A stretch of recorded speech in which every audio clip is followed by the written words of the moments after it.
কিছু বট বাহিনী আছে। এবং ইন্টারেস্টিং কি জানেন, পাবলিক এখন বট বাহিনীকে চিনা ফেলাইছে। পাবলিক বুঝে যে কোনটা বট বাহিনীর কাজ আর কোনটা আসলে কি কাজ। এই যখন ইউনূস সরকার ছিল প্রায় 200-250 আন্দোলন হয়েছে তার বিরুদ্ধে, এই দাবি সেই দাবি আমরা দেখছি। আজকে নির্বাচিত সরকার হওয়ার পর 1 মাস 1.5 মাস পার হয়ে গেল, কোনো দাবি তো আমরা দেখছি না। কেন? অ্যাকচুয়ালি ইউনূস সরকারের ব্যর্থতা কোথাও নাই। উনি বলছে ফেব্রুয়ারিতে নির্বাচন, বাংলাদেশে কোনো রাজনীতিবিদরা ঐক্যবদ্ধ হয়েও চেঞ্জ করাইতে পারে নাই। ইউনূস সাহেব ব্যর্থ হয়েছে একটা জায়গায়, সংস্কার করতে পারে নাই। গত বছর বইমেলাতে আমরা দেখেছি হঠাৎ তৌহিদি জনতা এবং নানা কিছু এবং বাংলা একাডেমির মহাপরিচালক রীতিমতো স্টলকেও কালো কাপড় দিয়ে ঢেকে দিলেন, কতগুলো বন্ধ করে দিলেন এবং তৌহিদি জনতারা আক্রমণ করছে। কিন্তু এইবার রোজার মাসে বইমেলা হওয়ার পরে আমরা আর কোনো তৌহিদি জনতা বা এরকম কোনো কিছু দেখলাম না। কেন দেখলাম না? তখন তো তৌহিদি জনতারা ঠিকঠাক মতো কাজ করতে পারতেছে কিনা, তাদের তৌহিদি জনতাকে নিরাপত্তা দেওয়া হচ্ছে কিনা, এগুলো তো গভর্নমেন্ট ইনিশিয়েট করেছে। সরকারের একজন প্রেস সেক্রেটারি, সে সিনিয়র সেক্রেটারি পদমর্যাদা একজন ব্যক্তি, সে নিজে বইমেলার মধ্যে একটা ডাস্টবিন বানিয়ে অন্য একজন আগের প্রধানমন্ত্রীর ছবি লাগিয়ে সেটাকে ডাস্টবিন হিসেবে উনি একটা স্বীকৃতি দিয়েছেন। দিয়ে কি হয়েছে, ওনার নাম হয়ে গেছে ডাস্টবিন শফিক। যার ছবি ওখানে ছিল তার নাম কিন্তু কেউ বলে নাই। বাংলাদেশ মানুষকে জিজ্ঞাসা করেন ডাস্টবিন হাসিনা কেউ বলে না, ডাস্টবিন শফিক বলে। তো এই মব বা ইসাকে সবসময় প্রেসার গ্রুপ হিসেবে দেখেছেন। হ্যাঁ, উনি দেখেছেন, উনি তো বললাম ওনার নামই হয়ে গেছে ডাস্টবিন শফিক। আমরা তো এটা তো মানুষ, এটা হলো মানে ওনাদেরকে বুঝতে হবে যে আমরা কি করলাম আর পাবলিক পারসেপশনটা কি দাঁড়াইলো। ওই যে আপনি বলেন না হা হা হি হি, এটা হয়তো বা কোনো মূল্য নাই, আবার একদম মূল্য নেই আপনি তাও বলতে পারবেন। আমরা যখন ইউনিভার্সিটিতে পড়তাম তখন আমরা বলতাম যে দেয়ালে লিখন পড়ুন, সরকারকে বলতাম, গভর্নমেন্টকে বলতাম আপনারা দেয়ালে কি লেখা হয় এটা পড়েন।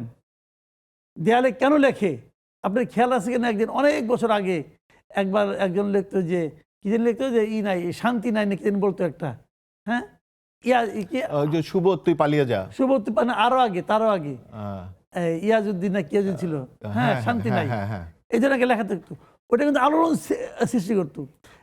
কষ্টে আছে আইজুদ্দিন, কষ্ট আছে আইজুদ্দিন। তো ওইটা কিন্তু দেখেন ওইগুলো কিন্তু মানুষের মধ্যে কিন্তু আলোড়ন সৃষ্টি করতো। কেন করতো? মানুষ দেয়ালে ওই দেয়ালের লিখনটা এখন সোশ্যাল মিডিয়ার লেখন হয়ে গেছে। দেয়ালের লেখা যেমন পাওয়ারফুল ছিল, সোশ্যাল মিডিয়া একটা পাবলিক পারসেপশন তৈরি হয়। আবার এটা করতে যে কিছু ঝামেলাও আছে, কিছু বট বাহিনী আছে। এবং ইন্টারেস্টিং কি জানেন, পাবলিক এখন বট বাহিনীকে চিনা ফেলাইছে। পাবলিক বুঝে যে কোনটা বট বাহিনীর কাজ আর কোনটা আসলে কি কাজ, এটাও পাবলিক এখন বুঝে ফেলায়। মাসুদ ভাই যেমন বললো তার দুর্নীতির খতিয়ান আছে। সৈয়দ রেজওয়ানা ইঞ্জিনিয়ারিং নিয়ে কমপ্লেন করলো, একটা ইঞ্জিনিয়ারিং ইস্যু নিয়ে আসলো, ইলেকশনটাকে বিতর্কিত করছে। আসিফ নজরুলের বিরুদ্ধে অনেক অভিযোগ আছে, আসিফ মাহমুদ তাদের দুর্নীতির অভিযোগ আছে। আমার প্রশ্ন হচ্ছে সেটা অ্যাকশনে নিয়ে যাচ্ছি না কেন আমরা? আমাদের দুর্বলতাটা কোথায়? অ্যাকশনে যাচ্ছি না কেন? 1 নম্বর। পাশাপাশি আরেকটা জিনিস দেখবেন যে নির্বাচনী সরকার যখন ইউনূস সরকার ছিল প্রায় 200-250 আন্দোলন হয়েছে তার বিরুদ্ধে, এই দাবি সেই দাবি আমরা দেখছি। আজকে নির্বাচিত সরকার হওয়ার পর 1 মাস 1.5 মাস পার হয়ে গেল, কোনো দাবি তো আমরা দেখছি না। কেন?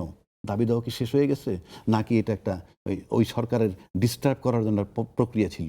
3 নম্বর, ইউনূস সাহেবের বিরুদ্ধে তো মামলা হওয়া উচিত এই কারণে যদি সে উগ্রবাদীদেরকে দিকে ঝুঁকে থাকে। অ্যাকচুয়ালি ইউনূস সরকারের ব্যর্থতা কোথাও নাই। উনি বলছে ফেব্রুয়ারিতে নির্বাচন, বাংলাদেশে কোনো রাজনীতিবিদরা ঐক্যবদ্ধ হয়েও চেঞ্জ করাইতে পারে নাই। ইউনূস সাহেব ব্যর্থ হয়েছে একটা জায়গায়, সংস্কার করতে পারে নাই। যেই সংস্কার করলে দ্বিদলীয় শাসন ব্যবস্থা তাদের সবচেয়ে বেকায়দ হবেন। নাহলে বাংলাদেশে যে সংস্কার করার কথাগুলো চলমান, এতে সাধারণ লোকের কোনো ক্ষতি হবে না, রাষ্ট্রের কোনো ক্ষতি হবে না, ফরেন পলিসির কোনো ক্ষতি হবে না। ক্ষতি হবে শুধু রাজনীতিবিদ, যারা ক্ষমতায় যাবে তারা তাদের ক্ষমতাটা কুক্ষিগত করতে পারবে না। That is the basic problem.